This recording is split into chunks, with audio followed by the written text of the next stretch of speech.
Selamat pagi pemirsa, Cerdas 5 Menit kembali hadir menjumpai Anda bersama saya Chandra Dewi. Kita akan berbincang seputar klaim asuransi ditolak. Mengapa bisa ditolak? Kita akan berbincang bersama Dr. Yuan Kurniawan, Head Individual Operation Vice President dari PT Asuransi Jiwa Manulife Indonesia. Selamat pagi, Dok. Selamat pagi, Chandra. Terima kasih sudah hadir bersama kami, Dok. Dok, ini saya sering mendengar nasabah mengeluh pengajuan klaimnya susah, berbelit, lama, dan pada akhirnya ditolak. Kenapa ya pengajuan klaim bisa ditolak, Dok? Oke. Pada intinya klaim itu hak nasabah dan asuransi wajib membayarkan. Namun ada beberapa hal yang harus diperhatikan melihat pada ketentuan polis asuransi masing-masing. Oke, kiranya hal-hal apa yang harus diperhatikan betul oleh nasabah sebelum mengajukan klaim? Klaim pada umumnya kita bagi dua bagian. Yang satu manfaat hidup, yang satu manfaat resiko. Resiko ini bisa meninggal, cacat, dan sebagainya, atau perawatan rumah sakit. Oke. Nah, masing-masing ada ketentuannya.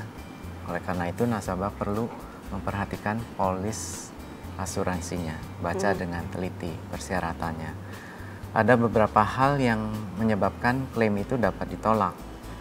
Saya coba urutkan dari yang paling sering ya. Yang pertama itu keterangan di dalam asuransi aplikasinya itu tidak sesuai dengan fakta sebenarnya.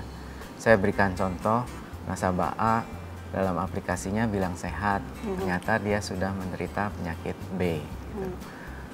Nah, itu salah satu penyebab yang paling sering klaim ditolak. Jadi intinya tidak boleh berbohong dalam mengajukan aplikasi ya, Dok ya? Di industri asuransi jiwa kami kenal dengan istilah itikat baik. Kalau kita mau mengajukan pertanggungan, harusnya dua belah pihak harus itikat baik. Yang kedua, cukup banyak adalah klaim ditolak karena pengecualian. Pengecualian saya berikan contoh, kalau di asuransi kesehatan, nasabah dirawat di rumah sakit, itu yang misalnya dikecualikan tidak dibayar adalah operasi kosmetik, mempercantik, gitu ya.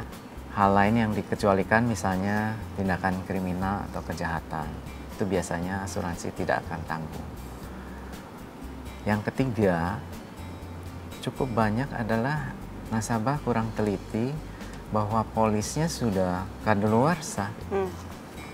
Nah, kalau polis sudah kadaluarsa, nasabah atau ahli warisnya mengajukan klaim, tentu tidak dapat dibayar. Sebenarnya berapa lama sih yang bisa ditolerir oleh asuransi, Dok? Misalnya dia lupa membayar premi asuransinya, berapa bulan yang masih bisa ditolerir? Oh iya, di dalam ketentuan polis asuransi masing-masing itu ada biasanya ya. Pada umumnya itu berkisar antara 30 sampai 60 hari toleransinya. Jadi supaya mencegah hal-hal yang lupa, perusahaan asuransi memberikan hal tersebut. Oke, Dok, ini kan kadang-kadang pengajuan klaimnya lama, dikatakan oleh banyak nasabah nih ya, Dok ya. Sebenarnya berapa lama sih idealnya proses saat pengajuan dan saat pencairan dana diterima nasabah? Itu berapa lama biasanya? Umumnya supaya mudah diingat, kami sampaikan sekitar seminggu lah. Seminggu? Ya, 7 hari kerja. Namun belakangan ini pelayanan kan makin penting ya. Jadi ada beberapa perusahaan, termasuk contohnya perusahaan kami, itu memberikan pelayanan yang super cepat. Jadi super cepat, secepat apa ini, Dok? Nah, jadi ada nasabah yang datang ke kantor perusahaan kami, membawa dokumen, persyaratannya semua lengkap, informasi yang dibutuhkan lengkap.